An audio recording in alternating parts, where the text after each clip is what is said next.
So they call it a SEIKO. Do they call it a SEIKO? SEIKO? A SEIKO? Well, I like to call it a SEIKO, and this is the SUN021-P1. I've had this for quite a while. As you can see, I've got a lot of damage on the bezel and on the case and on the lugs and around where the screws are. Regardless of the conditions, I never treat this SEIKO like a baby. This has really been smashed against rocks and boats and even mud. I gotta say, the crystal is completely scratch free. The bezel has now become very poorly indeed. So today it's 7 years old, and I thought I would treat it to a birthday surprise. So happy birthday! I've bought you a turtle!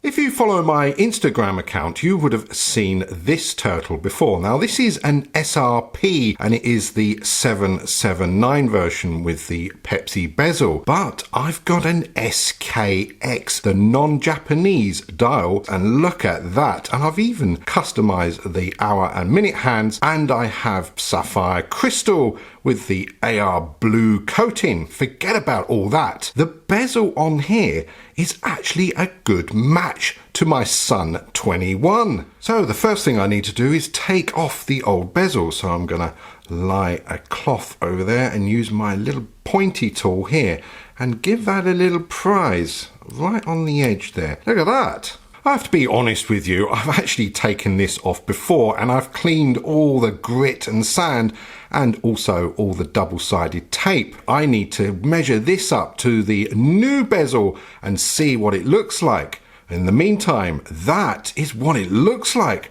without the bezel insert. Quite stealthy, isn't it? So the best way to measure these bezel inserts is basically to take them off first before you order them.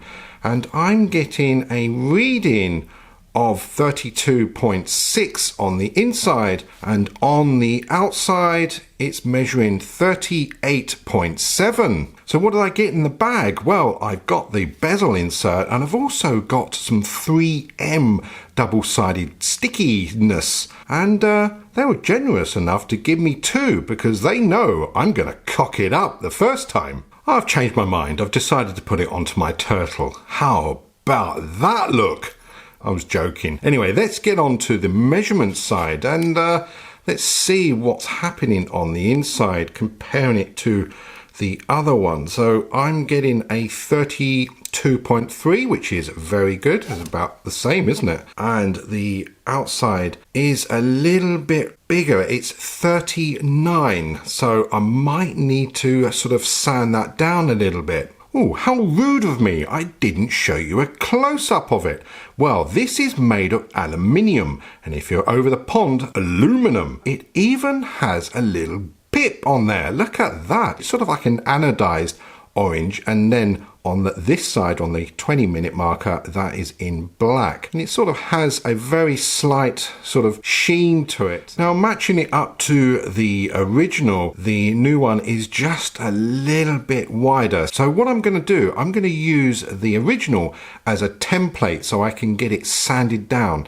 So I should be able to get that very even. Wow, that took just over an hour to do, and I've got a very sore finger. Now, I ended up using the diamond file with some very fine wet and dry just to finish it, and it's very snug indeed. It's actually measuring at 38.7. So this is the sticker I'm supposed to be using, and then when I put the bezel over, the sticker is actually in the gap in the middle.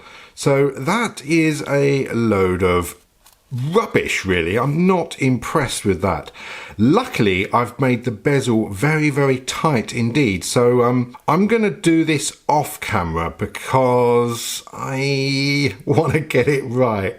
I don't want to cock it up in front of the camera. Change of plan. The bezel is actually, it's tight, but the thing is it does have a little bit of movement. So what I've done, I've chopped this into different segments, and I'm just going to lay that in the actual watch itself. So I've ended up doing it this way with the little gaps, and because of the tape is so fine, I thought, does it really matter? It's only just going to hold it in place. What really baffles me is that the 3M tape used is divers rated, so why not make the whole watch out of that material?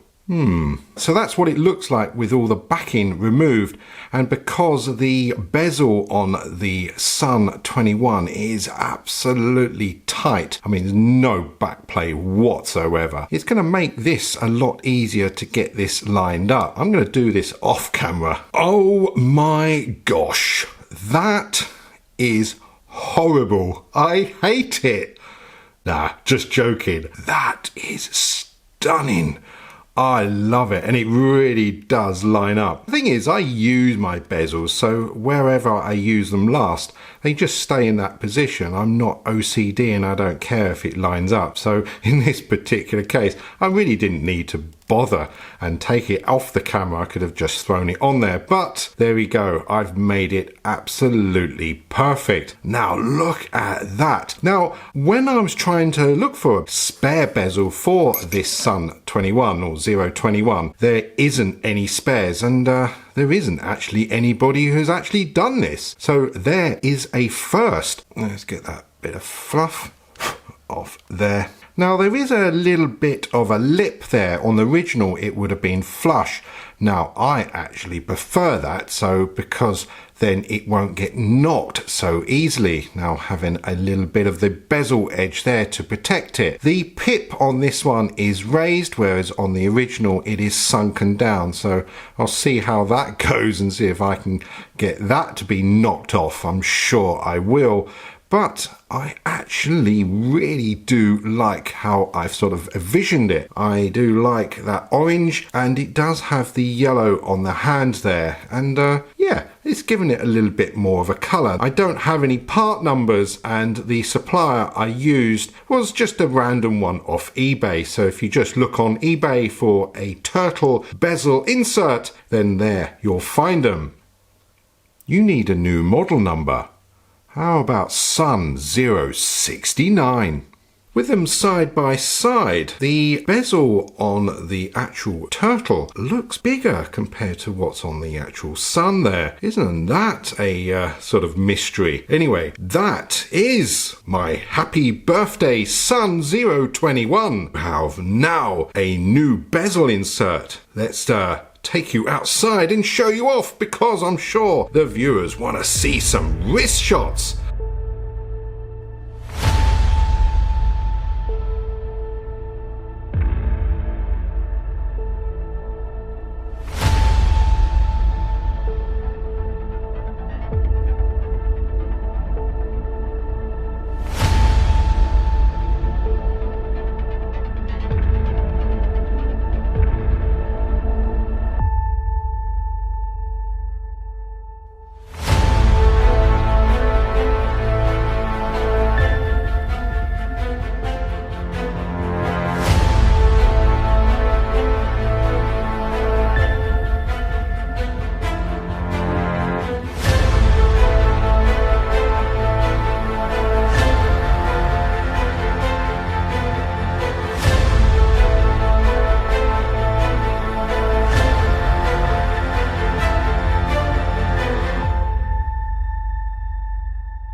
As always, thanks for watching.